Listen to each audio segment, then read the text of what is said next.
É uma honra estar aqui nessa palestra a convite do Dr. Norberto. Realmente foi uma surpresa esse convite para eu falar sobre medicina legal, criminal e cidadania. Apesar do Instituto Médico Legal ser uma instituição já centenária, né? Nós já ultrapassamos os 100 anos de existência, né? É muito interessante porque as pessoas não associam a democracia, a cidadania ao trabalho do médico legista. O médico legista, normalmente, ele é interpretado como um profissional que lida com o corpo morto, com o cadáver, com o defunto. Eu várias vezes já tive a oportunidade, né, de me perguntarem: o senhor é médico? Eu falo: sou, sim, senhor. O senhor é operador? O senhor... Não sou operador. O senhor trata do coração? Não, senhor. O senhor trata de criança? Não, senhor. Ué, mas qual a sua formação, qual a sua especialidade? Eu sou médico legista. O indivíduo olha para mim e fala: nossa, tem coragem? Outros olham e falam assim: o senhor é que lida com os presuntos? Não sou eu, não. Lá não é supermercado nem padaria, não tem salame, presunto, queijo, nada disso. Nós temos pessoas. Então, e outras pessoas ficam admiradas. Eu me olho pensando: será que eu sou o ET? Mas, na verdade, o médico legista, como bem falou o professor Norberto, é um técnico, né? É um indivíduo que optou por uma profissão, pela medicina, fez a faculdade, os 6 anos, muitas vezes até alguma especialidade não afeita à medicina legal, e faz a opção de prestar os seus conhecimentos médicos a serviço das coisas do interesse da justiça, né? Então, esse é o médico legista. O médico legista, longe de ser um indivíduo sem coração, não é, porque senão estaria morto, longe de ser sentimentos, isso não é verdade, né? Nós temos sentimentos. Talvez o que ocorre com o médico em geral e também com o médico legista é a capacidade de manter, ter a capacidade de decisão, manter a tranquilidade para conseguir fazer a tarefa que é demandada. Se o indivíduo não tiver a capacidade de se manter calmo, a capacidade de decidir, ele não executa um bom trabalho. E, na verdade, isso é um treino que o médico já adquire a partir dos primeiros anos da faculdade, né? Bom, vamos ao nosso tema: medicina legal, criminal e cidadania. Esse é o desafio.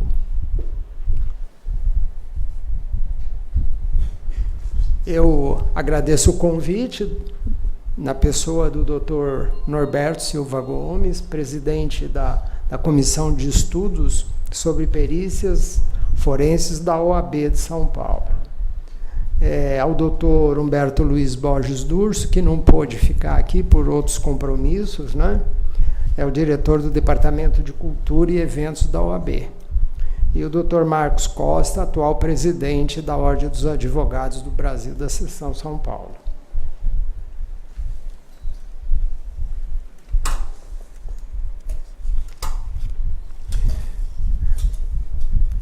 Por uma coincidência, ou talvez intencionalmente pelo professor Norberto, nós vamos falar sobre Constituição, vamos falar sobre cidadania, exatamente no ano que a Constituição Cidadã completa 25 anos.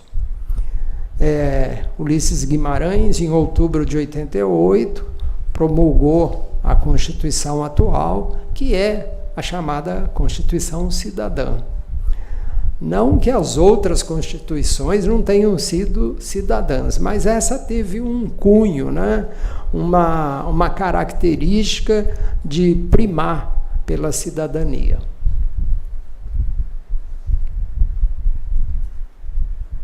Cidadania.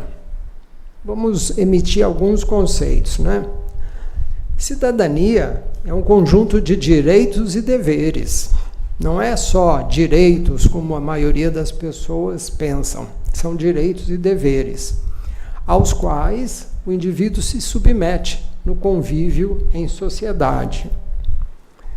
A cidadania, portanto, pressupõe direitos e deveres a serem cumpridos pelo cidadão, os quais serão responsáveis pela sua vivência em sociedade. Se não houver a noção de cidadania, se torna impossível o convívio em sociedade, o convívio entre as pessoas. Conforme Ruais, no dicionário eletrônico, cidadania, substantivo feminino, qualidade ou condição de cidadão.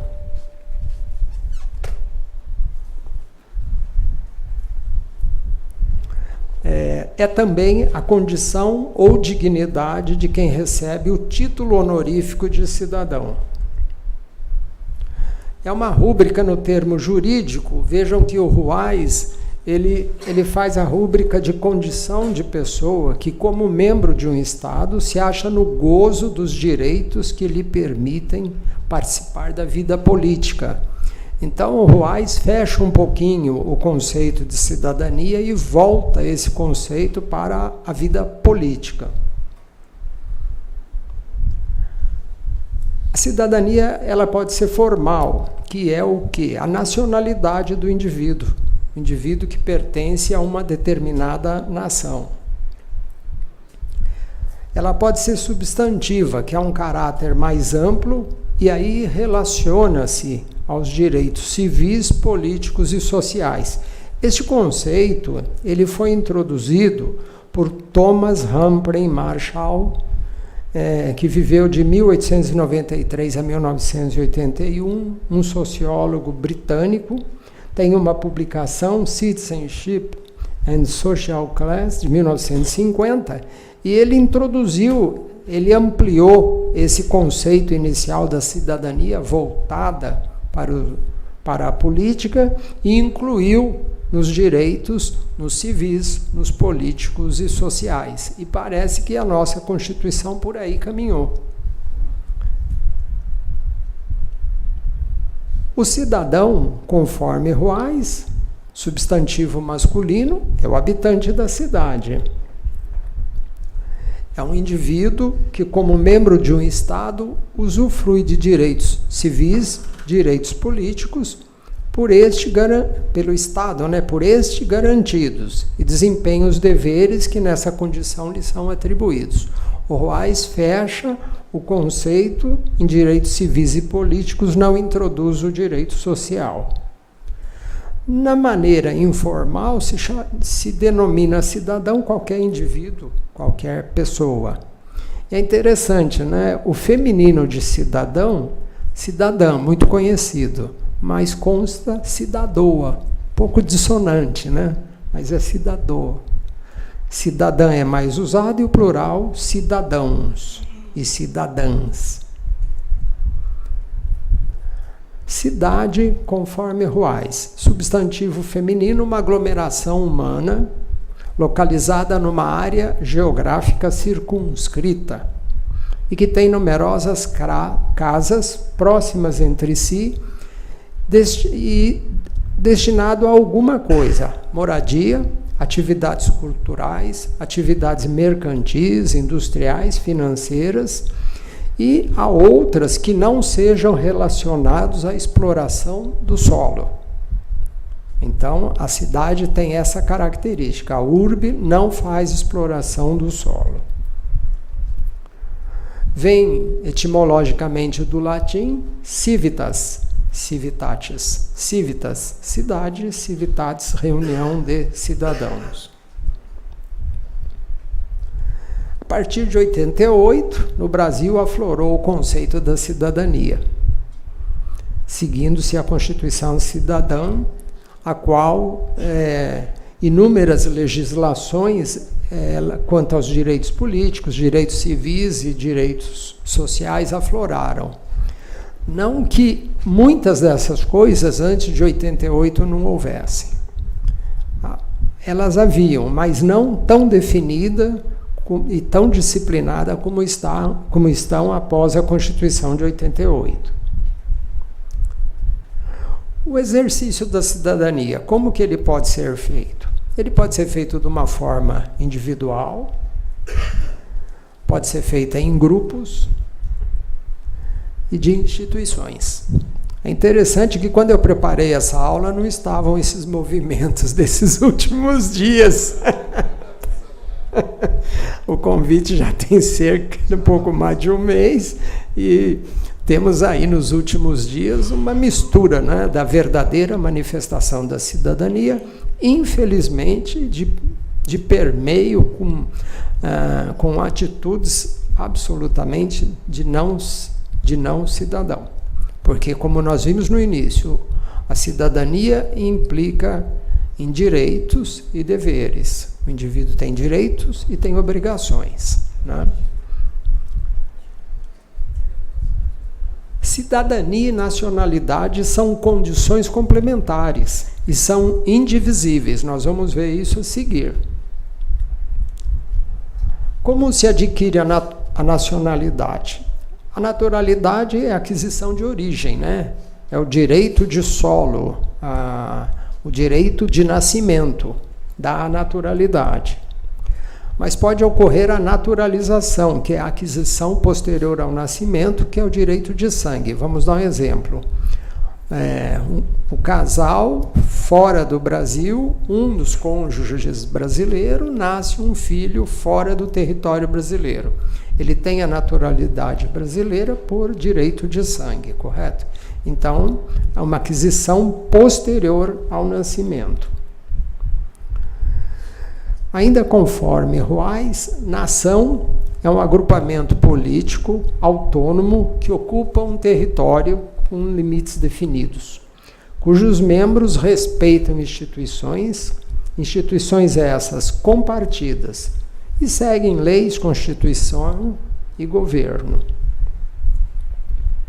É uma comunidade de indivíduos que, dispersos em áreas geográficas e políticas diversas, estão unidos por identidade de origem, de costumes, de religião, né, de credo. E continua ainda, nacionalidade é a qualidade do caráter do que é nacional, é o conjunto de características que distinguem uma nação e, principalmente, a nacionalidade é um Estado. Estado não Estado instituição. Estado é situação, né?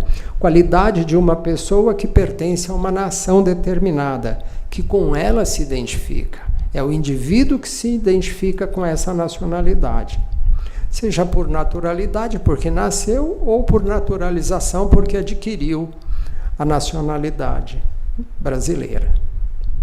É o país do nascimento, né? Ainda como continuação, a nacionalidade prevê independência e autodeterminação política. Povo que tem em comum a origem, a tradição, a língua e que é capaz de constituir ou já constituiu na realidade um Estado nacional. Estado ou qualidade de uma pessoa que pertence a ou se identifica com um povo ou um grupo em que a cultura e as tradições são compartidas. Grupo étnico que constitui um dos elementos componentes de uma unidade mais ampla, como, por exemplo, a própria nação. Já a naturalidade é o estado da federação quando do nascimento. A naturalidade, ela consta da certidão de nascimento e, por consequência, também constará de todos os documentos subsequentes, né? Os documentos derivados da certidão. Aí está Ulisses Guimarães, né? Com a Constituição na mão, em outubro de 1988, 2 de outubro de 1988. O que diz a Constituição Federal sobre sobre cidadania, sobre igualdade, democracia, assim por diante? Título 2, dos direitos e garantias fundamentais, no capítulo 1, dos direitos e deveres individuais, e coletivos. Todos são iguais perante a lei, sem distinção de qualquer natureza, garantindo seus brasileiros e aos estrangeiros residentes no país inviolabilidade de direito à vida, à liberdade, à igualdade, à segurança e à propriedade, hein? Coisa que não está sendo muito observado recentemente. É uma cláusula da Constituição. Nos direitos sociais são incluídas a educação, a saúde, o trabalho, o lazer, voltou a falar segurança, incluiu a previdência social, incluiu a proteção à maternidade, à infância, assistência aos desamparados, na forma da própria Constituição. Foram uma série de legislações, né, de cunho social, de indivíduos que não tinham acesso à previdência, ao amparo, ao sustento, que hoje passaram a ter, por conta desta Constituição. E também definiu os direitos dos trabalhadores urbanos, que já existiam antes da Constituição, mas que não havia o direito do urbano, rural e de algumas categorias da cidade, como as empregadas domésticas, por exemplo, né? E, além de outros, que vise a melhoria da condição social destas pessoas. O que fala a Constituição sobre a nacionalidade? Primeiro, a Constituição define que são brasileiros. Primeiro, os natos, aqueles que nasceram em solo pátrio. São também os naturalizados. Então, os natos e os naturalizados. Os natos, os que nasceram em solo pátrio, e os naturalizados, que adquiriram a condição de nacionalidade por algum outro motivo. Pulando. E também na Constituição, ela faz uma restrição a alguns cargos que exige que sejam brasileiros natos. O presidente e vice-presidente da República, presidente da Câmara dos Deputados, do Senado, ministro do STF, carreira diplomática e oficiais das Forças Armadas. Tem que ser brasileiros natos, não podem ser nacionalizados. Sobre os direitos políticos, a soberania popular ela é exercida pelo voto, pelo sufrágio universal, direto, secreto, com igual valor para todos os indivíduos e nos termos da lei. Como que se vê? O sufrágio universal ele é feito por plebiscito, por referendo e por iniciativa popular. Os direitos políticos. A soberania popular será exercida pelo sufrágio universal e pelo voto direto e secreto, com valor igual para todos, nos termos da lei. Em que condições? Primeiro, o alistamento eleitoral e o voto são, primeiro, obrigatórios para os maiores de 18 anos. São facultativos para os analfabetos, para os maiores de 70 anos e facultativo de 16 aos 18 anos. Maiores de 16 e menores de 18. Normatiza também os partidos políticos, livre criação, livre fusão, incorporação, extinção dos partidos, resguardadas a soberania nacional, o regime democrático e o pluripartidarismo, os direitos fundamentais da pessoa humana e observados os seguintes preceitos. O partido é de caráter nacional, proibição de recebimento de recursos financeiros de entidade ou governo estrangeiro, ou de subordinação a estas instituições, e prestação de contas à Justiça Eleitoral. Funcionamento parlamentar de acordo com a lei. Bom, vamos falar um pouquinho de ética, né? Não poderíamos deixar de falar de cidadania e não falarmos um pouco sobre ética. Ética é a parte da filosofia responsável pela investigação dos princípios que motivam, distorcem, disciplinam ou orientam o comportamento humano, refletindo especificamente a respeito da essência das normas, valores, prescrições e exortações presentes em qualquer realidade social. Por extensão, por derivação, é o conjunto de regras e preceitos de ordem valorativa e moral de um indivíduo, de um grupo social ou de uma sociedade. Não existe cidadania sem que se exerça a ética. A ética profissional é a conduta do indivíduo, do profissional, em conformidade com os princípios determinados pela sociedade e pelos seus pares. Existem os códigos de éticas, né, no âmbito profissional, conjuntos de normas a serem cumpridas pelo profissional no exercício do seu trabalho. São as normas disciplinares das profissões regulamentares. As questões da ética e da medicina legal e da cidadania são extremamente importantes. Eu frequentemente digo que é ético se discordar de uma opinião pericial. É salutar, é bom. Mas não é ético tentar tumultuar a opinião pericial. Então, mesmo o indivíduo exercendo a perícia, sendo ele o perito oficial, o perito assistente das partes, ele deve ser ético. Ele deve se conduzir de acordo com os ditames da ética, né?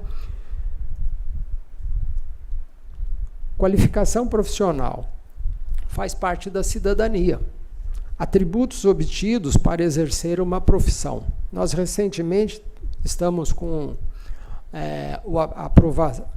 a aprovação no Senado, né, das prerrogativas do médico, né? E está surgindo uma série de questões, está se discutindo. Mas o que na essência o que se está tentando disciplinar é o atributo obtido para exercer uma profissão.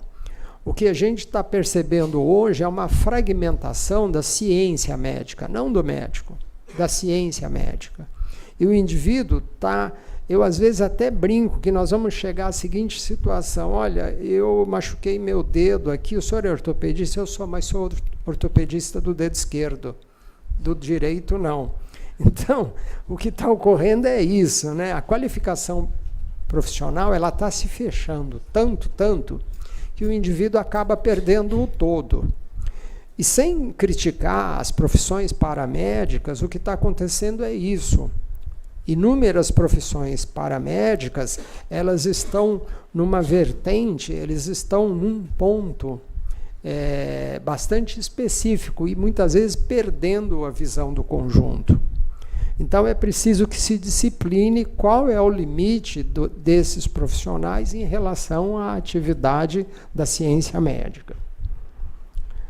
Também a especialização faz parte da cidadania. Por quê? O indivíduo se qualifica profissionalmente para prestar um serviço, para prestar um trabalho à sociedade. E ele deve se especializar. A especialização é o aprimoramento de habilidade específica. Então, se o médico ele é médico legista, ele entrou na especialização e aprimorou na habilidade específica. Eu frequentemente digo o seguinte: um excelente médico ortopedista, um excelente médico otorrino, um excelente médico dermatologista, não significa que ele seja um ótimo médico legista. Por quê? Porque ele pode ter a qualificação profissional, ele pode ter o atributo, mas faltou a especialização. E isso nós vamos perceber na sequência da aula, que é o enfoque do médico legista em relação à especialização. Vamos entrar agora na medicina legal propriamente dito, né? Bom, esse é um quadro de Damon, de Rembrandt, né, de 1656, mostrando a técnica do exame necroscópico. Nós estamos no ano de 1656 e já se procedia a alguns exames, o exame necroscópico. Eu diria que a necrópsia propriamente dita talvez tenha 5.000 anos, porque os egípcios, para fazerem as múmias, não faziam esta necrópsia, que é um padrão que está se mantendo por vários anos consecutivos. Mas eles tinham noções perfeitas de anatomia. Eles conheciam as estruturas do organismo que prejudicavam aquela conservação do corpo que eles desejavam por anos e anos consecutivos. Nós temos múmias com 3.000 anos, 5.000 anos. Então eles tinham noções perfeitas e quais as estruturas e quais os órgãos deveriam ser tratados e em qual sequência. O exame necroscópico é um procedimento técnico, ele é um procedimento técnico padronizado. Ele é padronizado a tal ponto que um exame necroscópico realizado no Brasil certamente é igual ao mesmo exame realizado nos Estados Unidos, na África, no Japão ou na China, porque é uma técnica já milenar. Eu gosto muito de algumas definições de medicina legal. Ambroise Paré, francês, nasceu em 1510, faleceu em 1590. Para mim, é uma das mais bonitas definições da medicina legal. Ele é curto e grosso, pragmático, como falou o professor. É a aplicação dos conhecimentos médicos aos problemas da justiça, aos problemas judiciais. Isso é medicina legal. Lacassagne, Alexandre Lacassagne, em 1843 a 1924, melhorou um pouco a arte de pôr os conceitos médicos a serviço da administração da justiça. Floreou um pouquinho, mas continua Ambroise Paré. O professor Flamínio Fávero, né, marco da medicina, um dos marcos da medicina legal brasileira, aplicação dos conhecimentos médico-biológicos na elaboração e execução das leis que deles carecem. Então, isso é medicina legal. Medicina legal é o indivíduo com o conhecimento da biologia, com o conhecimento técnico, com o conhecimento médico, e dispor esse conhecimento a esclarecer fatos de interesse da justiça. Áreas de atuação, portanto, da medicina legal. Os senhores observaram que eu coloquei medicina legal criminal. Por que eu pus medicina legal criminal? Porque no Brasil houve a troca da parte pelo todo. Houve uma inversão. A medicina legal, conforme Ambroise Paré, é a medicina a serviço do direito. Não falou de direito criminal, civil, familiar, administrativo. Falou que é a medicina a serviço do direito, a aplicação do conhecimento médico para esclarecer aquilo que é da justiça. E, por essa distorção, o médico legista, que é o médico que conhece a legislação, ficou como sendo aquele profissional da medicina legal criminal. É por isso que eu faço essa crítica, né? O médico legista que nós conhecemos é o médico legista da área criminal, especificamente da área criminal. A medicina legal, ela pode ir mais longe, ela pode atuar na área criminal, que é a nossa palestra, o nosso tema. Ele pode atuar na área civil, na área administrativa, previdenciária, na securitária privada, na canônica, e vai por aí afora. Qualquer assunto de interesse da justiça que necessite a opinião do médico. O bacharel em direito, seja ele juiz, promotor, advogado, ele não tem obrigação nenhuma de conhecer medicina. Ele até pode conhecer por uma situação particular. Para isso que existe a medicina legal, o médico que é denominado perito, né? Então vamos à medicina legal criminal. É a medicina legal intimamente relacionada ao direito penal. Não se faz medicina legal se não se relacionar ao direito penal. Eu, nesses anos todos, 38 anos de medicina legal, fui chefe, fui diretor, enfim, eu ficava abismado quando eu chegava a um colega médico legista e falava, bom, mas o que você está fazendo? Qual é a finalidade do que você está fazendo? Ah, não sei, estou atendendo a requisição. Não, você não está atendendo a requisição. Você está aplicando o seu conhecimento médico no esclarecimento do direito penal, do Código Penal brasileiro. Você tem que, no mínimo, conhecer os principais artigos do Código Penal. Se eu não sei para que eu estou fazendo, com certeza eu não sei o que eu vou fazer. Ou vou fazer equivocado, vou fazer errado.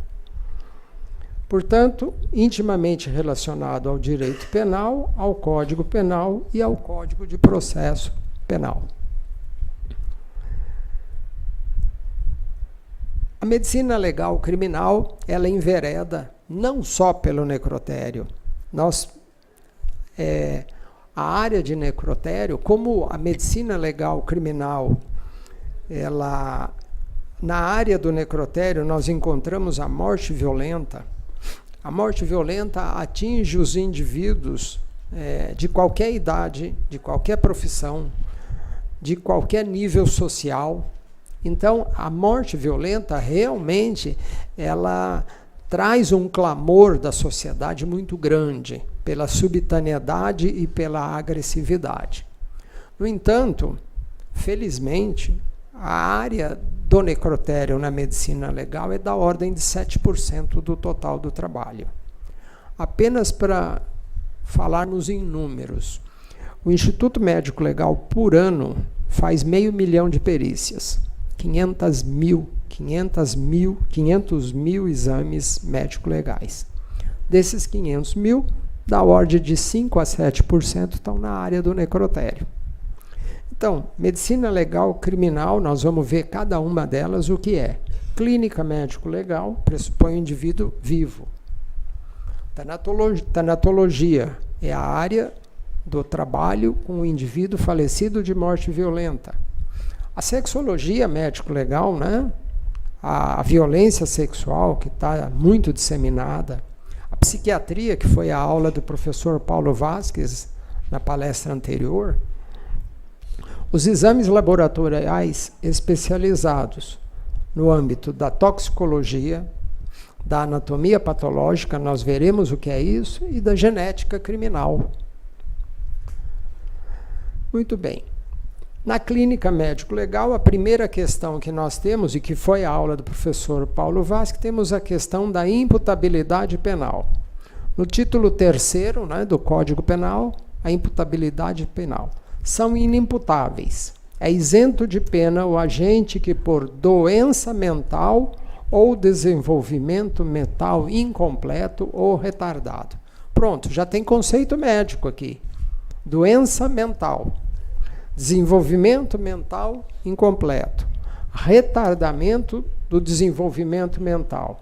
Era, ao tempo da ação ou da omissão, capaz de entender o caráter ilícito do fato, ou de se conduzir, de se determinar de acordo com esse entendimento. A imputabilidade penal, portanto, carece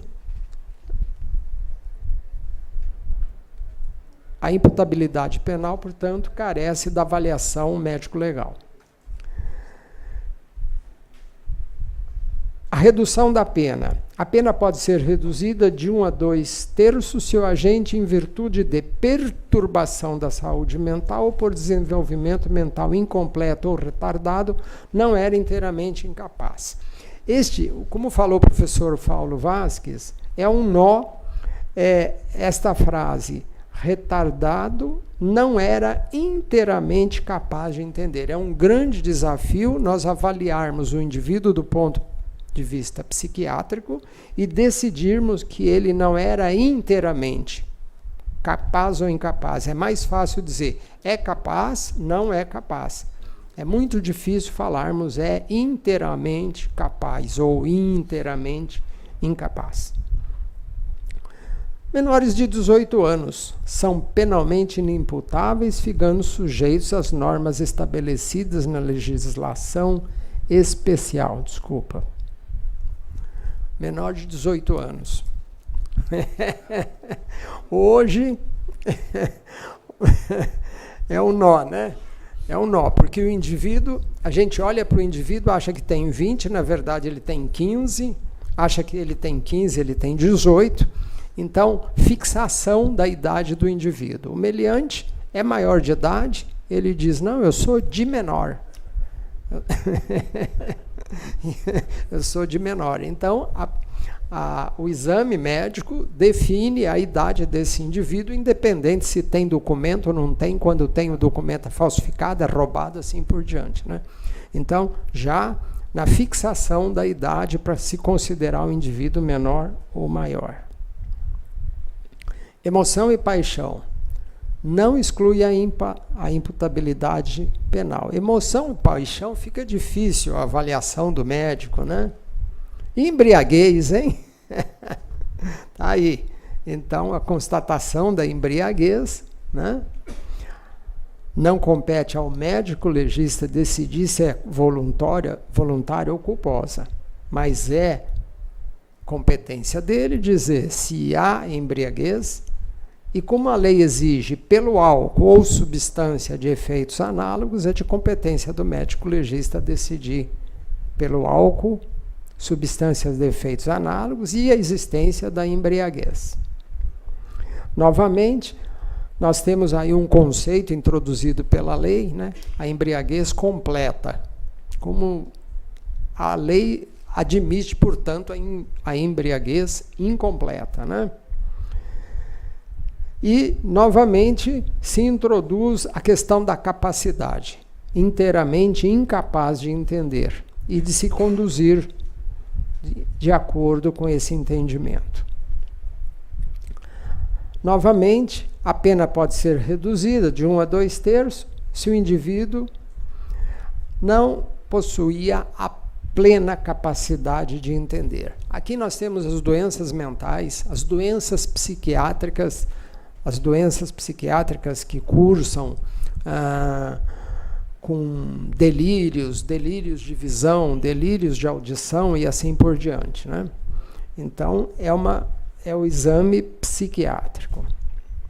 Vamos entrar propriamente na clínica. A clínica, ela atende a parte especial. Título 1º, crimes contra a pessoa. Capítulo 2, das lesões corporais. A lesão corporal está contemplada já no caput do artigo 129 e também pelos parágrafos que se seguem, o 1º, o 2º e o 3º, que é o eterno esquecido, né? Ele faz parte, né, do 129. O caput já diz, ofender a integridade corporal ou a saúde de outrem. Então, o médico legista ele tem que decidir, primeiro, se houve ofensa à integridade. Integridade física é mais ou menos fácil de se observar. Mas e a saúde? Não é? A saúde já é um complicador. Aqui nós temos uma pessoa com a mancha vermelha. Está óbvio, evidente, que houve um dano à integridade física desse indivíduo. Não é muito difícil, né?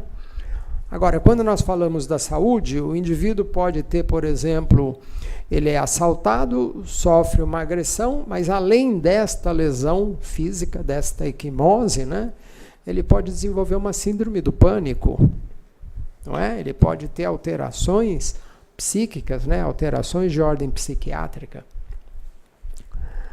Aspectos importantes.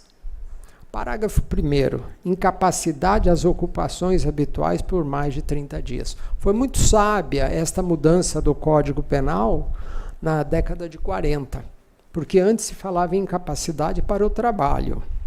A incapacidade para a ocupação habitual, ela contempla a criança, o adulto, o idoso, seja homem, seja mulher. É a incapacidade para a ocupação daquela faixa de idade naquelas condições de saúde que o indivíduo se apresenta. Então foi contemplada a criança, a mulher, o idoso e assim por diante. Perigo de vida. Perigo de vida nós não podemos confundir com risco de vida. E aqui é o ponto que eu discuto sempre. Eu digo o seguinte: o médico cirurgião, se eu perguntar para ele, trauma abdominal é perigo de vida? Sem dúvida, é perigo de vida. Não, do ponto de vista da lei, isto é risco. O perigo é um diagnóstico concreto de iminência de morte. Perigo de vida é o diagnóstico feito que se esta lesão ela não for tratada adequadamente e em tempo, o indivíduo falece. Então não se confunde risco com perigo. Perigo de vida é a iminência da morte. Debilidade. Membro, sentido ou função. Debilidade é diminuição, não é anulação. Membro, sentido ou função. Vamos ver já já. Aceleração de parto. Bom, incapacidade às ocupações habituais por mais de 30 dias, portanto, eu já falei, são aquelas ocupações do indivíduo naquela faixa de idade, daquele sexo e naquela condição de saúde que ele se apresenta. Perigo de vida, eu já falei. Debilidade permanente de membro, sentido e função. Quais são os membros do corpo humano? Os braços e as pernas, né? Sentidos. Os órgãos do sentido, né? Terceiro ano do primário, visão, audição, tato, gustação. E funções. Funções, vamos ver um pouquinho mais à frente, é um pouquinho mais complexo. Esse termo aceleração de parto, ele deve ser entendido como antecipação do parto. Porque o parto não pode ser acelerado, a não ser que a mulher esteja correndo, né? Aceleração, o termo correto é antecipar o parto em relação à data prevista para o nascimento. Aspectos importantes do parágrafo 2º. Incapacidade permanente para o trabalho. Vejam bem que a incapacidade ela deve ser permanente, não transitória. Normalmente, nós avaliamos a incapacidade permanente, se preconiza, teoricamente, aguardar 1 ano. Veja bem, por que eu digo teoricamente? Vamos imaginar a seguinte situação: o indivíduo sofre um acidente de trânsito, por exemplo, fratura a coluna cervical e está tetraplégico. Eu não preciso esperar 1 ano, não. A tetraplegia ela já é irreversível. Pelos métodos normais e habituais, pode haver uma pequena recuperação. Mas saindo esses casos notórios, ele deve ser avaliado mais à frente, não de imediato. As enfermidades que são incuráveis, as enfermidades que não têm cura, por exemplo, a epilepsia, a insuficiência renal pós-traumática. Agora eu falei em perda ou inutilização do membro, do sentido e da função. E a deformidade permanente nós já vamos falar um pouquinho, e aborto também. A incapacidade permanente para o trabalho, do ponto de vista criminal, não interessa se é genérica ou é específica. Mas como existe a fixação da pena, ela tem um certo intervalo com a finalidade de ajudar nessa fixação, a gente pode até discutir se é genérico ou específico, porque genérico e específico é da área civil. Vamos dar um exemplo. Um indivíduo numa moto, tem um outro com aquele bendito papagaio com o cerol, faz um corte na traqueia e lesa o nervo, por exemplo, da fala, né? Da corda vocal. Muito bem. Vamos imaginar 2 situações. O primeiro indivíduo, ele é o Pavarotti, um cantor. E o segundo indivíduo, ele é um estivador. O que vai acontecer? A incapacidade permanente para o trabalho, para o Pavarotti, ele é específico, né? Ele não conseguirá mais cantar. Agora, a indenização disso está na esfera civil, está perfeito? Então, quando a gente discute se é genérico ou específico, tem a finalidade de balizar se a pena vai mais para cima, a penalidade deverá ser dada mais para baixo. Enfermidade incurável. Ruais diz uma coisa muito interessante. Enfermidade substantivo feminino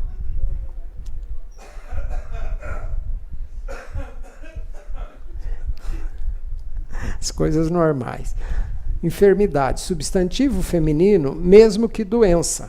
Doença substantivo feminino. O Ruais classifica enfermidade e doença como sinônimos. É uma rúbrica na medicina, alteração biológica do estado de saúde de um ser, homem, animal, etc. Manifesta-se por um conjunto de sintomas, perceptíveis ou não. Enfermidade, mal, moléstia. Portanto, ele dá como sinônimo enfermidade ou moléstia. Enfermidade incurável, alguns exemplos. Epilepsia, insuficiência renal crônica, podemos falar outras também. O parágrafo 2º, perda e inutilização de membro, sentido ou função. Então, membros são membros superiores e membros inferiores. O ser humano tem 4 membros, portanto. Sentidos, visão, olfato, tato, audição e gustação. Funções. Funções é um pouquinho diferente. Função digestiva, função renal, função reprodutiva, função respiratória. Deformidade permanente é outra questão que dá muita discussão. A deformidade permanente, ela tem que ser um aspecto aviltante para a vítima e para quem vê. É diferente do dano estético. Qualquer cicatriz, se eu perguntar para o cirurgião plástico, ele vai dizer, é um dano estético. Juridicamente, pode ou não ser uma deformidade permanente.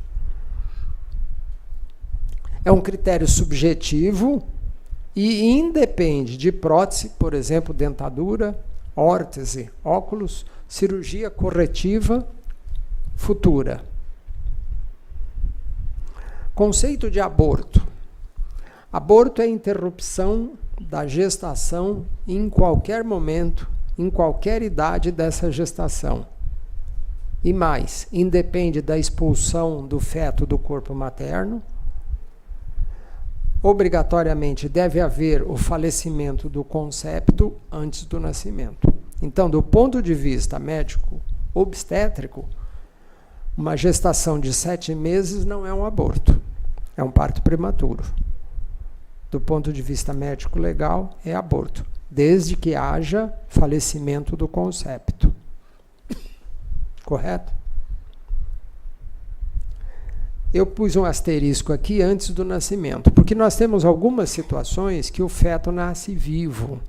É o chamado feto vivo, mas inviável. São as gestações precocemente interrompidas.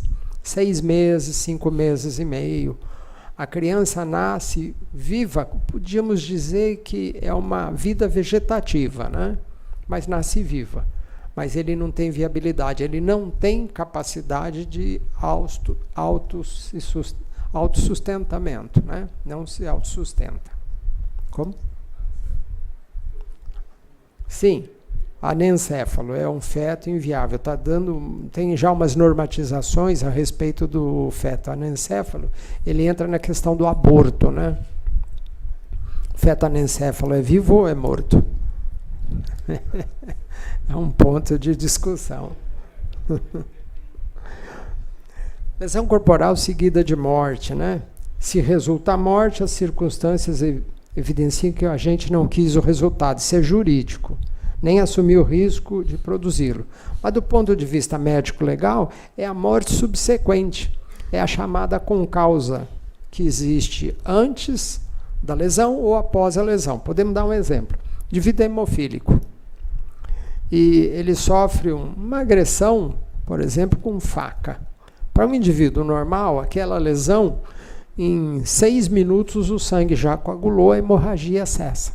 Para um indivíduo que é hemofílico, ele vai sangrar, se não for atendido, se não for socorrido, até o falecimento. Então, é a morte subsequência por alguma coisa que existia antecipadamente ou veio depois. O indivíduo sofre a paraplegia por um acidente de trânsito, tem infecções urinárias repetidas, depois faz septicemia, ele demora 2, 3 anos para falecer e acaba por falecer. Então, é uma concausa que é superveniente. Então, até aqui foi clínica. Foi essencialmente o indivíduo vivo. É cerca de 65% dos atendimentos do Instituto Médico Legal. Estão enquadrados nesses artigos. Vamos entrar agora na tanatologia, que é a área de necrotério. Bom, aqui para mostrar o quê? Para mostrar aonde o médico legista trabalha no âmbito do necrotério. É uma mesa padronizada, essa foto é de mesas nossas, né? Isso aqui foi desenvolvido pelos médicos legistas do Estado de São Paulo, acabou sendo copiado. Então, ela tem algumas características, não é simplesmente pegar o cadáver, jogar em cima de uma pedra ou examinar no chão. Precisa um ambiente, equipamento adequado, precisa água, precisa luz, enfim. Essa é a mesa que se procede o exame necroscópico. Elas são feitas em aço inox, né, para ter uma durabilidade maior, porque os fluidos corpóreos, eles corroem a chapa de metal comum, né? Precisa ser um aço de inox de boa qualidade. Na verdade, foi se desenvolvendo. As primeiras mesas eram de uma empresa chamada Fracalanza. A Fracalanza, ela não vai aparecer aqui, eu estou sem o point laser. Essa mesa, se os senhores perceberem, no lado à esquerda da projeção, ela tem os sistemas de água. Ela tem as torneiras de água. Qual a importância da água? Eu preciso lavar as estruturas, porque as estruturas com sangue eu não consigo enxergar. Então eu preciso água para lavar. E preciso luz. Fundamentalmente, luz e de boa qualidade. Essas traves que a gente vê no comprimento da mesa, o que elas fazem? Na verdade, elas levantam o corpo em relação à base da mesa. Permite que os fluidos eles corram pelas laterais e ganhem o sistema de esgoto. E na ponta da direita, existe lá uma morsa, né, que é para fixar o crânio para se poder examinar o crânio. As primeiras mesas não tinham essa estrutura. Era uma mesa plana. Nós temos ainda algumas da Fracalanza de 1955, que ainda existe, um aço extremamente resistente. A partir disso foi se tendo ideia, porque o ambiente do necrotério precisa usar muita água, né? A água cai de cima da mesa, vai para o chão, a pessoa escorrega, né? E é uma coisa interessante também, essas mesas novas, elas têm equipamentos elétricos. Na década de 70, eu achava interessante que os técnicos que auxiliam o médico legista, eles não queriam equipamento elétrico, era tudo manual. Era tudo manual. E eu dizia o seguinte, mas puxa, tem uma serra elétrica, tem equipamento, tem uma... Não, isso dá choque. Por quê? Os equipamentos elétricos antigos, eles eram de metal pintado. Os equipamentos atuais, eles são de plástico alto impacto. Então, agora nós estamos conseguindo que os técnicos usem os equipamentos. Por quê? Porque facilita, melhora a qualidade e demora menos. Conseguimos fazer o exame do corpo mais rapidamente, né? Outra pergunta, professor. Desculpa, mas o próximo passo. Essa mesa, ela é antropométrica ou não? Ela tem medidas adequadas, né? Ela tem a medida nas duas laterais, ela não é específica para exame antropológico. Existem outras mesas, mas ela dá as medidas de antropometria. Obviamente está faltando aqui, nessa foto eu não coloquei as balanças. A última pergunta que eu tenho. Vontade. Você falou no momento de serrar o crânio.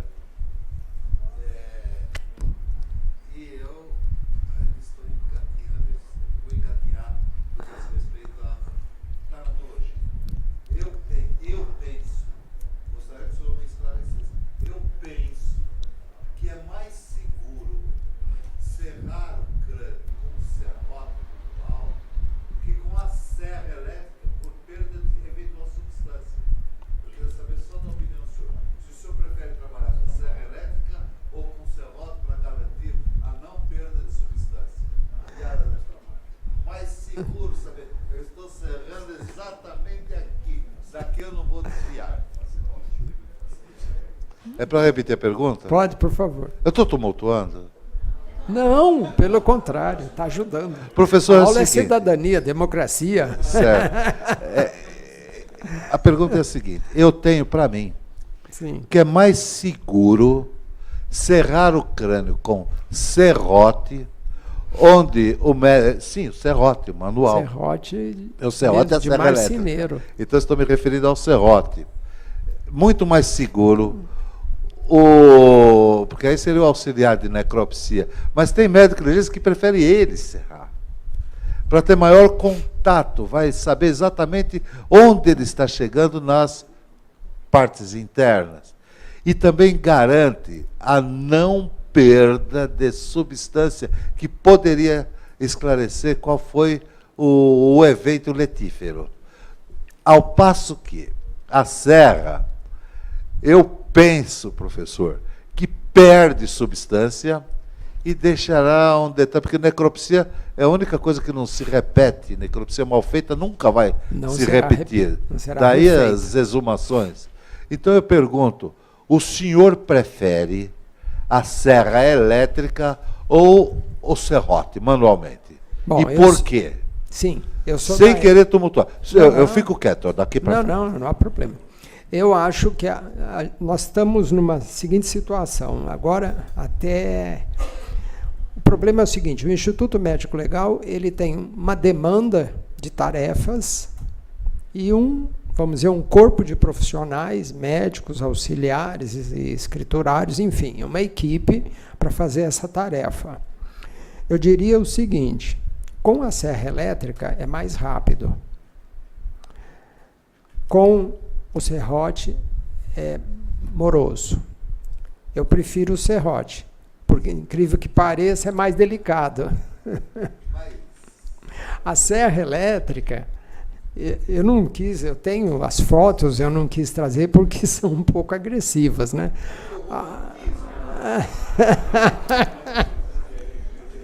Bom, a gente procura depois.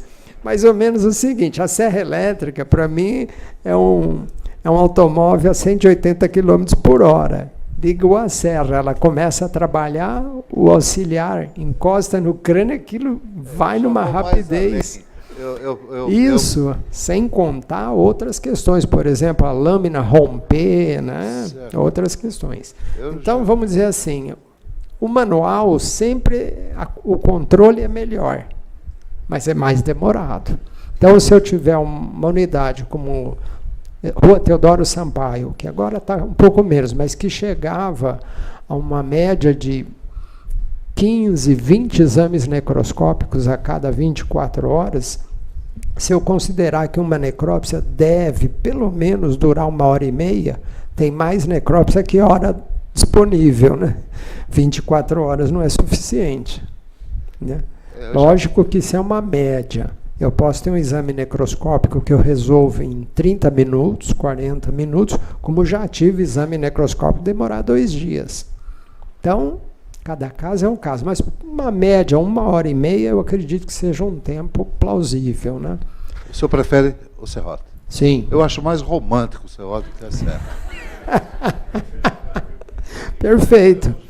E olha, é interessante... nós estamos falando sobre a técnica do exame necroscópico, né? Tem 2 técnicas.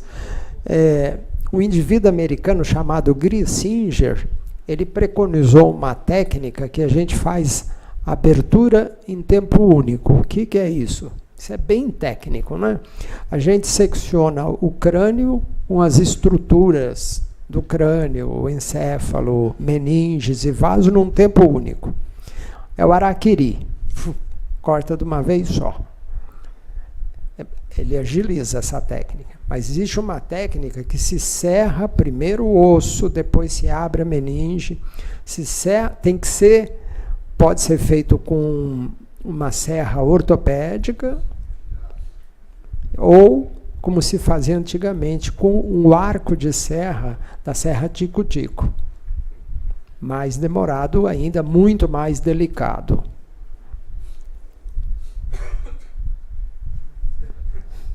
São detalhes, são bem específicos. Aqui, só para demonstrar, né, como que se faz a abertura. Eu falei de crânio, né? O crânio ele tem que ser aberto, eu tenho que estudar o cérebro, tenho que estudar a meninge, tenho que estudar os vasos, tenho que estudar cerebelo e também tem que abrir o tórax. Esse é um tipo de bisturi da década de 50 que não se usa mais, né? Se abre o tórax, retira os arcos costais, depois se estuda pulmão, coração, fígado, rim, enfim. É um estudo metódico e disciplinado. Não é pegar o cadáver e sair picando como todo mundo imagina. É ao contrário. Se faz uma estratégia do exame necroscópico. Mais à frente eu vou falar, né, da questão da virtópsia. Né? Na verdade, a virtópsia, nós estamos num momento assim, de aprendizado. Né? Com certeza, no mínimo, a virtópsia ela vai permitir uma ótima estratégia do exame necroscópico normal. Eu ainda não me sinto seguro para fazer todos os diagnósticos por virtópsia. Olha, eu estou dizendo o seguinte, estamos no aprendizado. Pode ser que o que eu falei hoje não vale mais daqui 5 anos. Os equipamentos mudam, as imagens mudam, né? Então, nesse momento, eu acredito que, no mínimo, pelo menos a virtópsia permite estabelecer uma conduta de exame necroscópico que vai agilizar e melhorar a qualidade.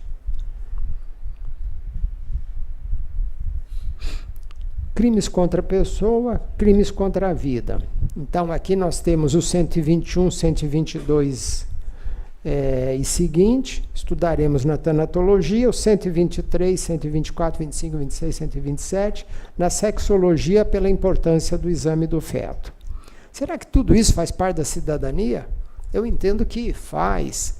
Por quê? Porque é nessa característica de exame, com essa meta, com essa finalidade que o médico serve à justiça. Ele se especializa, ele se qualifica e, como eu disse no início, ele precisa saber o que ele vai atender, qual é a finalidade do que ele está fazendo para bem fazer e bem esclarecer a justiça. Bom, matar alguém é homicídio qualificado, o que vai importar? Além do diagnóstico, nós temos que estabelecer o nexo causal.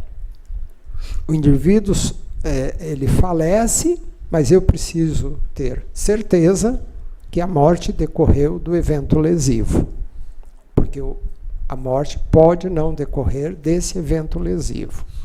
Mas muito importante são as qualificadoras, né? O emprego do veneno, do fogo, do explosivo, da asfixia, tortura, meio cruel, insídia e outros que possam resultar perigo comum.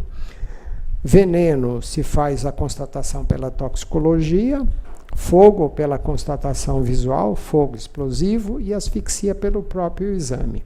E a tortura pela caracterização da diversidade ou de agentes ou a multiplicidade de lesões em diversas datas.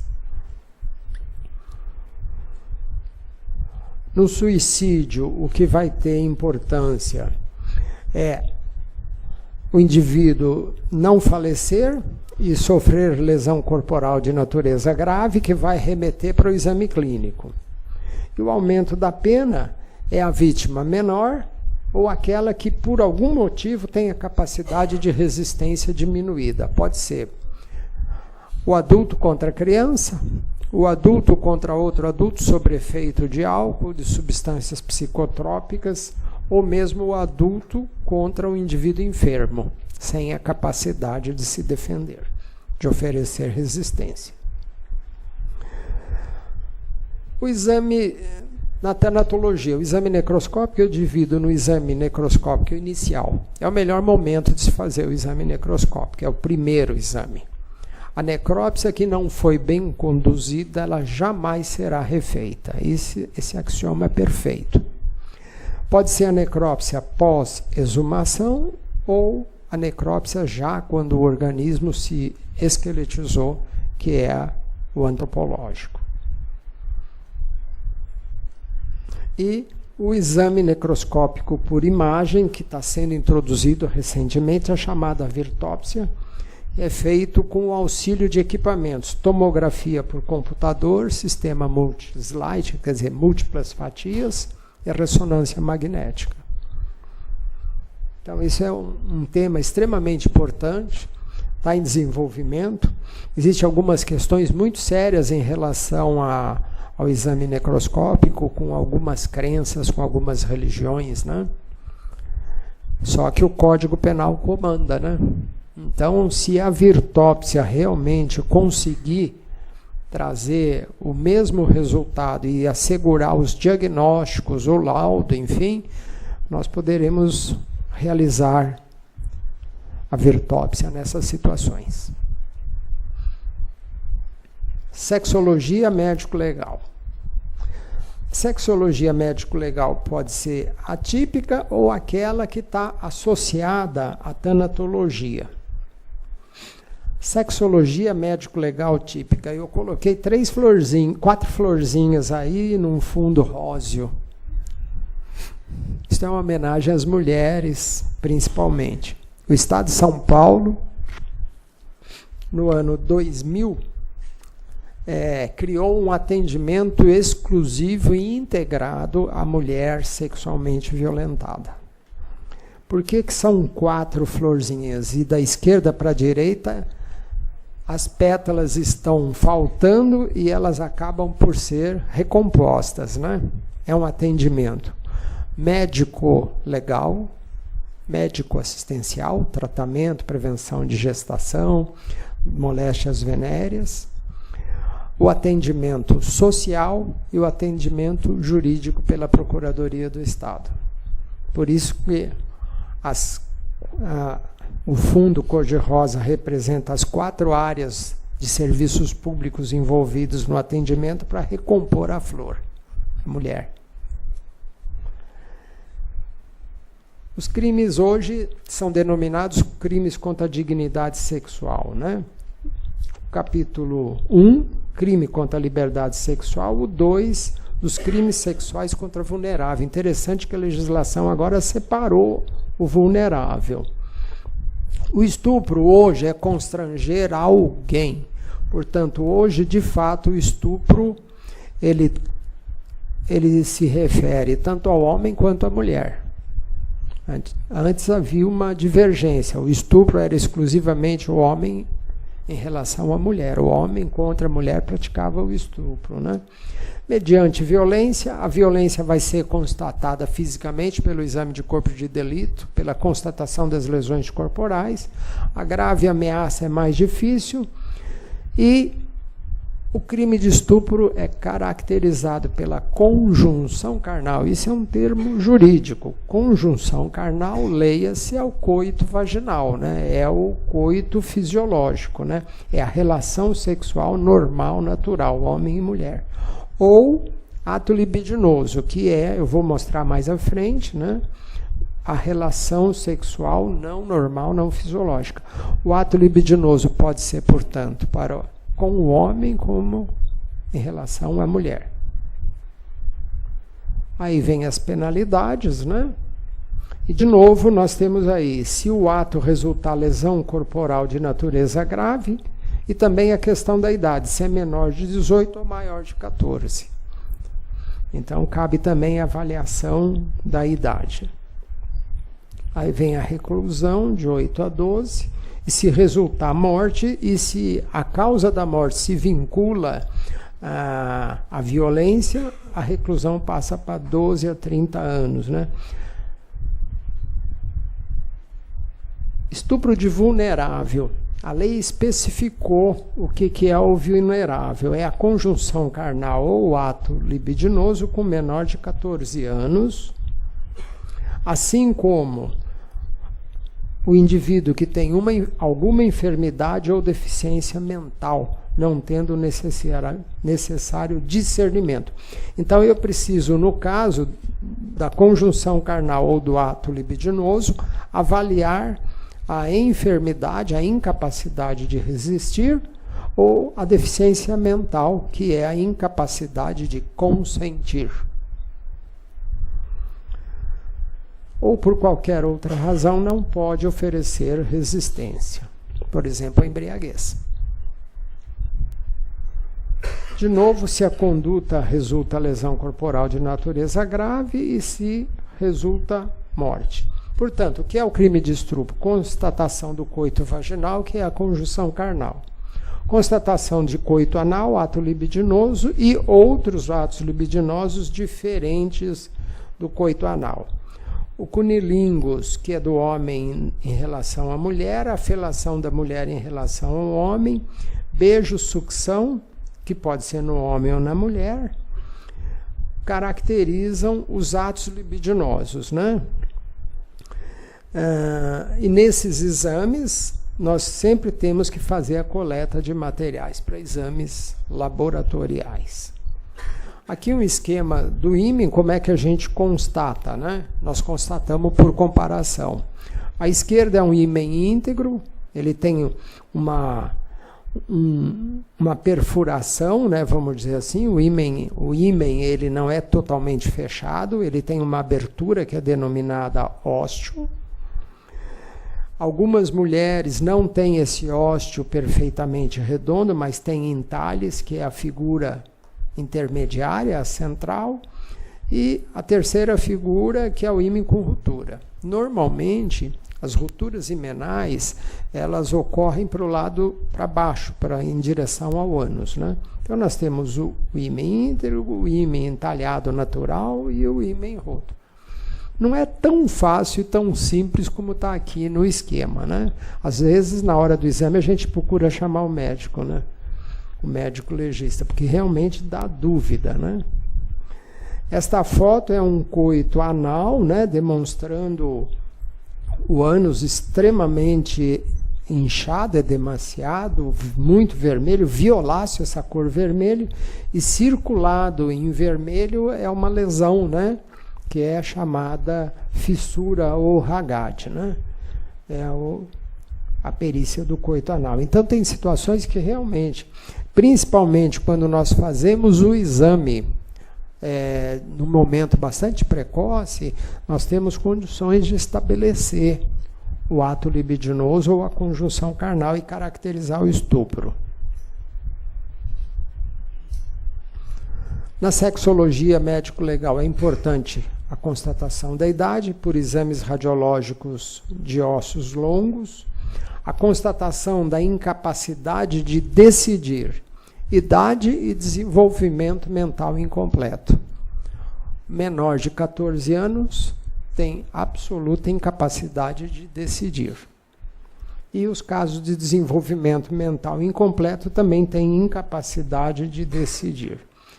A incapacidade mental nós podemos avaliar por testes psicológicos e avaliação psiquiátrica. Constatação da incapacidade de resistir. São as doenças neurológicas, a embriaguez, enfim, situações bastante específicas, né? Que vão caracterizar o crime de estupro. Está aí. Embriaguez por álcool ou substâncias análogas. Para o aumento da pena, eu tenho que constatar se resultou gravidez, se o estupro resultou gravidez, ou se resultou em doença sexualmente transmissível. Sífilis, AIDS e outras doenças sexuais. Os processos correm em segredo de justiça, lógico que eu não vou ensinar os senhores lei, né? Tem aí o segredo de justiça, tem os casos que o Ministério Público tutela, né? Padrasto contra filha menor, com consentimento de mãe, tem uma série de situações. Sexologia e tanatologia associados, né? Nós temos aí as situações dos casos de aborto, né?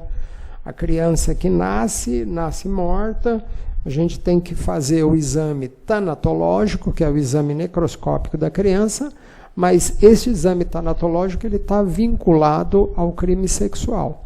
Porque o objeto, vamos dizer assim, não é o feto que vai ser o objeto da condenação, mas é a mãe grávida que interrompeu a gestação.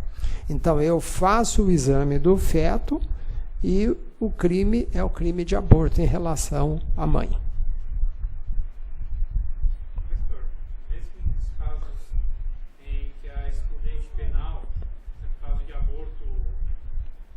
Aborto legal? Acho que já nós falamos sobre isso, né? O aborto legal, cabe uma discussão também. Aí tem algumas características. É ótima essa pergunta, já voltamos nela.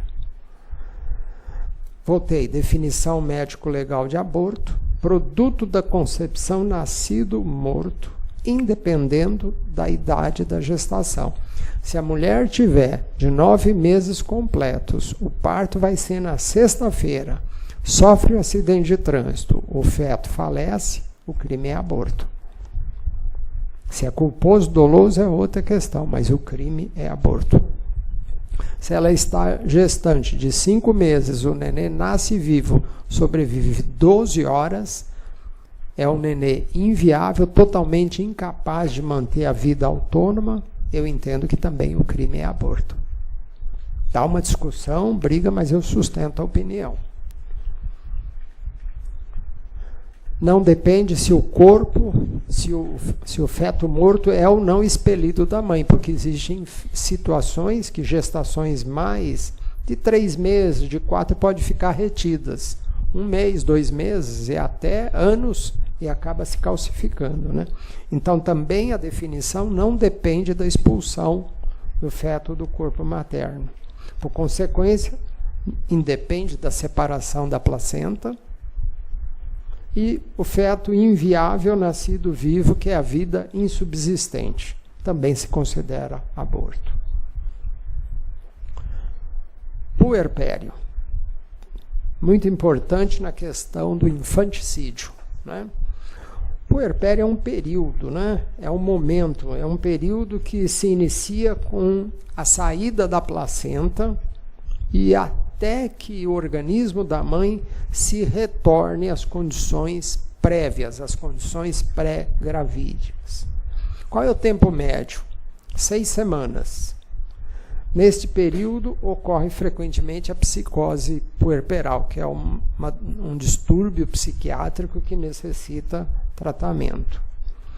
A psicose puerperal é uma alteração temporária da mulher sadia, da mulher sã, não da mulher doente mental. É um colapso do senso moral, uma diminuição da capacidade de entendimento, seguido de liberação de instintos, combinando com agressão ao próprio filho. É um homicídio privilegiado, né? É um homicídio antibiológico. É a mulher que mata o próprio filho, né? Por isso que a pena ela é menor, mas ela tem que estar no estado do puerpério. O estado puerperal não é muito fácil, às vezes é perceptível, né? 1 semana, 10 dias é muito fácil, né? Mas o tempo médio são 6 semanas. Conforme Roais, né, o dicionário eletrônico, é o substantivo masculino, o estado puerperal, é uma rúbrica obstétrica, é o período que decorre do parto até que os órgãos genitais e o estado geral da mulher volte às condições anteriores à gestação. Portanto, infanticídio é matar, sob a influência do estado puerperal, o próprio filho, durante o parto ou logo após. Aborto provocado pela gestante ou com seu consentimento. Ao 124 significa o quê? Que a interrupção da gestação resultou num feto nascido morto. Aborto provocado por terceiro, quer dizer, é o terceiro que provoca, com ou sem consentimento da gestante. E as formas qualificadas, quando a gestante, além do aborto, sofre a lesão corporal de natureza grave, ou quando sobrevém a morte. Não se pune aborto praticado por médico. Olhe bem, não se pune o aborto praticado por médico. Tem que ser médico praticando o aborto. Quais são as situações previstas no Código Penal? Se não há outro meio de salvar a vida da gestante. E no caso da gravidez resultar de estupro. É isso que o Código Penal fala, tá correto? Agora tem os entendimentos da questão do anencéfalo, se foi buscar que ninguém é obrigado. A mulher não é obrigada a permanecer 9 meses de gestação, gerando um feto que não tem perspectiva de vida. Quem está sob sofrimento é a mulher, né? E se admitiu como o aborto não punível, mas sempre praticado por médico. Era essa a questão, né? É uma excludente de penalidade, né? Correto? Se a gravidez resulta de estupro e o aborto é precedido de consentimento da gestante. Bom, qual é o período ideal para se praticar? O SUS, o Ministério da Saúde determinou até 20 semanas, né? O ideal é o mais precoce possível, né? Por quê? Porque, vamos dizer assim, o procedimento abortivo ele impõe riscos à mãe. Sempre existe risco de morbidade, ou seja, de complicações maternas e até de mortalidade. Então, 6 semanas ou menos, a segurança é bem maior e o SUS admite até 20 semanas.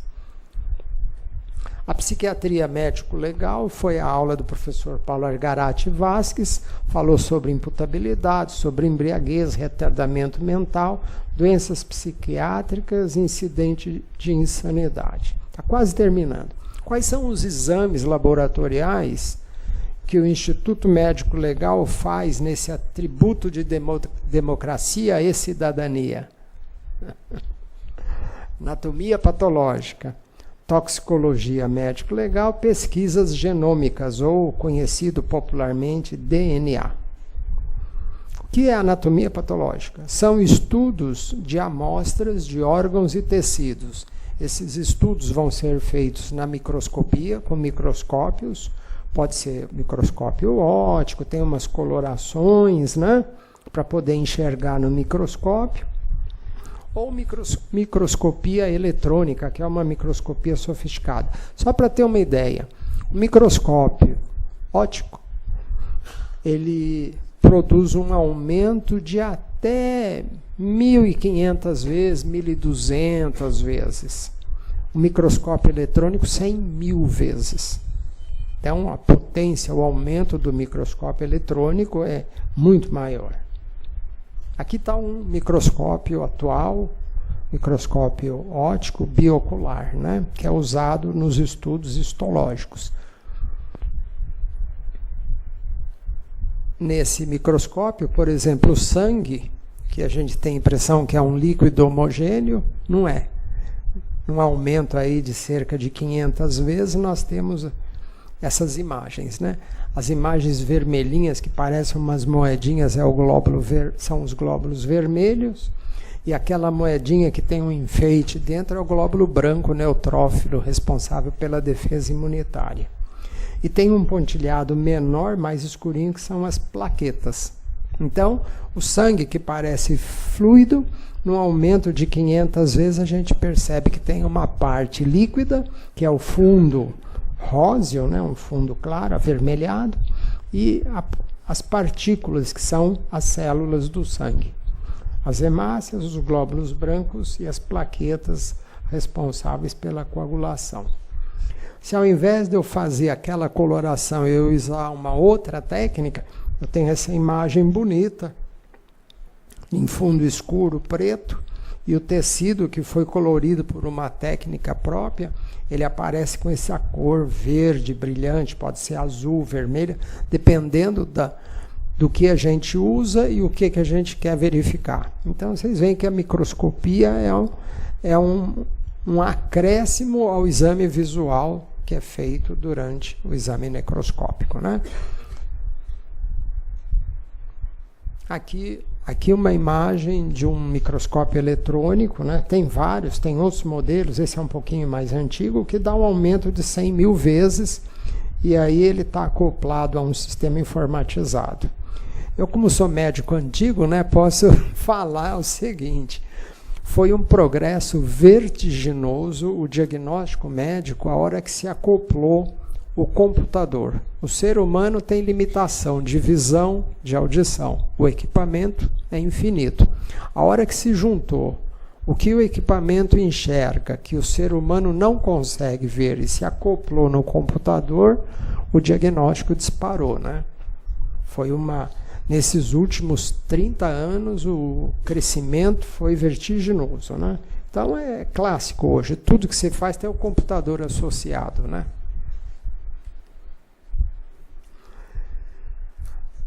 Essa é uma imagem de um vírus. Só para a gente ter uma ideia, uma ponta de um alfinete seguramente cabe uns 20 milhões de vírus, né?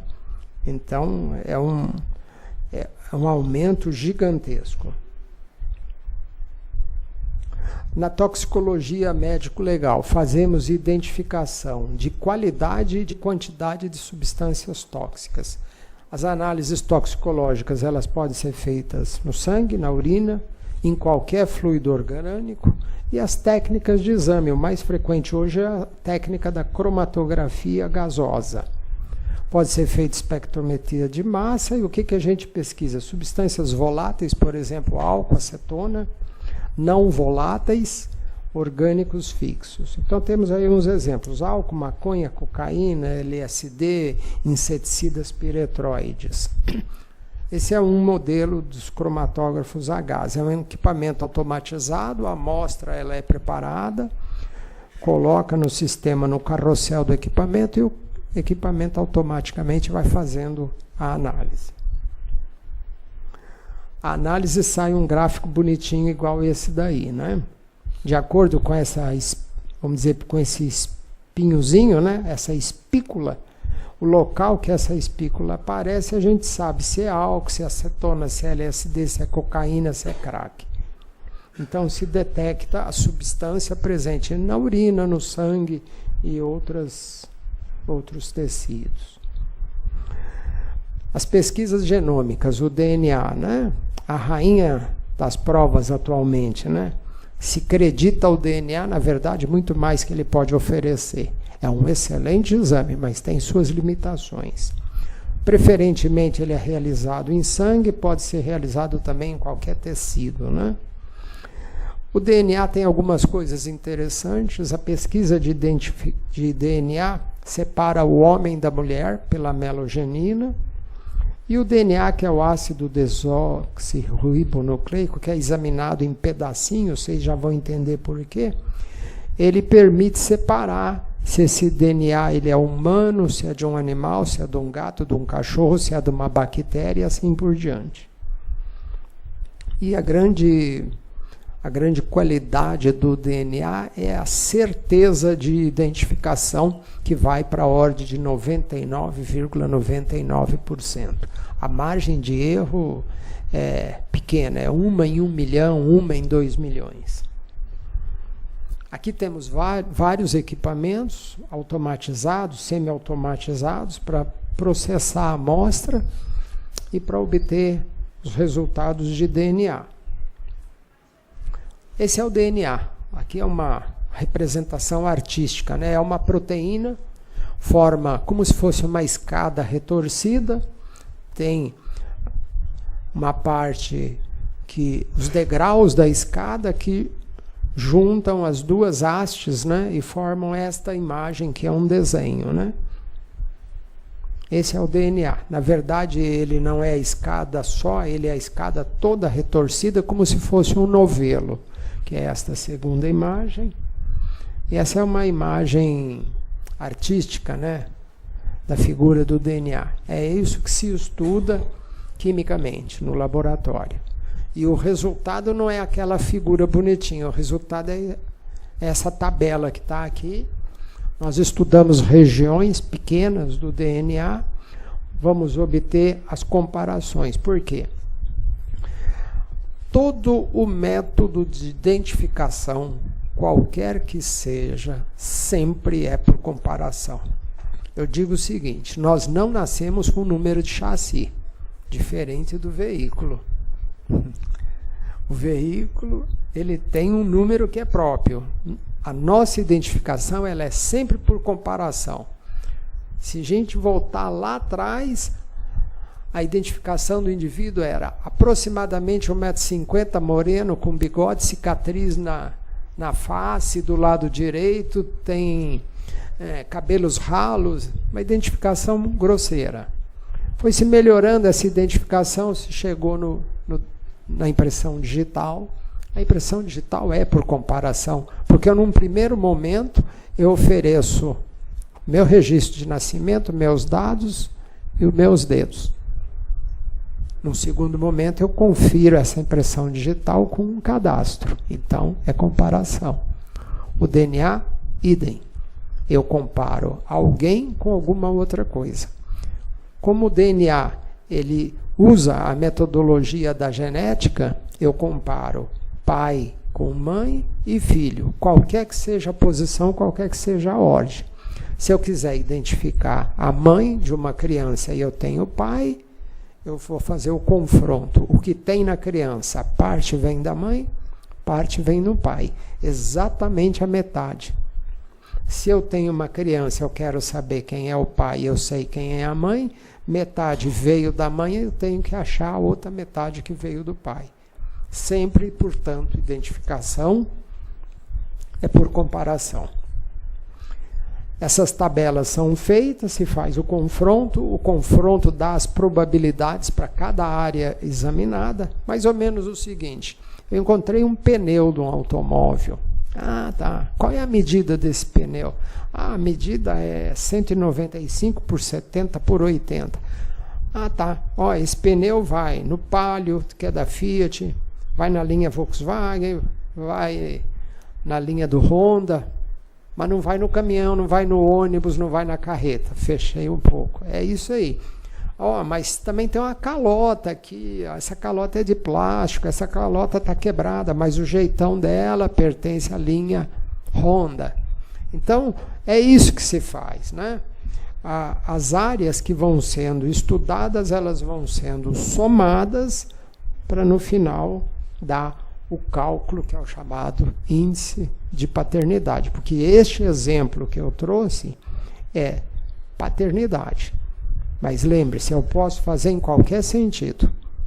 Então, por exemplo, o acidente da TAM, nós fizemos vários DNAs, não para achar a paternidade, mas vincular geneticamente um corpo aos seus familiares. Correto? Então, ele funciona em qualquer sentido, aplicando-se os conceitos de genética. Medicina legal e cidadania relacionam-se, portanto, intimamente na concretização da sociedade democrática. Como disse Ambroise Paré, é a aplicação dos conhecimentos médicos aos problemas judiciais. Portanto, democracia e cidadania se vinculam à medicina legal no momento que a medicina legal ela avalia o dano à pessoa, o dano ao ser humano, ela quantifica e a medicina legal oferece à justiça, né, a base para que se imponha aquilo que nós falamos no início, o dever e o direito de cada um indivíduo. A cidadania, o indivíduo tem direitos, mas tem deveres também. E a medicina legal sustenta isto na área criminal, junto ao Código Penal, junto ao Código de Processo.